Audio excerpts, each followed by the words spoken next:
एक गांव में एक अमीर जमींदार रहता था। वह जितना अमीर था उतना ही कंजूस भी। अपने धन को सुरक्षित रखने का उसने एक अजीब तरीका निकाला था। वह धन से सोना खरीदता और फिर उस सोने को गलाकर उसके गोले बनाकर अपने एक खेत में एक पेड़ के नीचे गड्ढा खोदकर डाल देता था। रोज खेत जाना और गड्ढे को खोदकर सोने के गोलों की गिनती करना उसकी दिनचर्या का हिस्सा था। इस तरह वह सुनिश्चित करता था कि उसका सोना सुरक्षित है। एक दिन एक चोर ने कंजूस आदमी को गड्ढे में से सोना निकालकर गिनते हुए देख लिया। वह छुपकर उसके जाने का इंतजार करने लगा।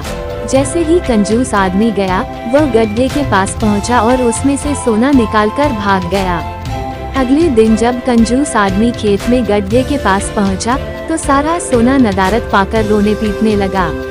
उसके रोने की आवाज वहां से गुजरते एक राहगीर के कानों में पड़ी, तो वह रुक गया।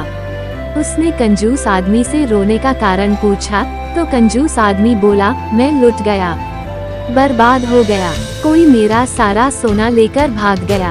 अब मैं क्या करूँगा? सोना किसने चुराया? कब चुराया? राहगीर आश्चर्य में पड़ गया। पता नहीं चोर ने कब इस गड्ढे को खोदा और सारा सोना लेकर 9-2-11 हो गया। मैं जब यहाँ पहुँचा तो सारा सोना गायब था। कंजूस आदमी बिलखते हुए बोला, गड्ढे से सोना ले गया। तुम अपना सोना यहाँ इस गड्ढे में क्यों रखते हो? अपने घर पर क्यों नहीं रखते? वहाँ जरूरत पड़ने पर तुम उसका आसानी से उपयोग कर सकते हो। राहगीर बोला, मैं अपने सोने को कभी हाथ नहीं लगाता।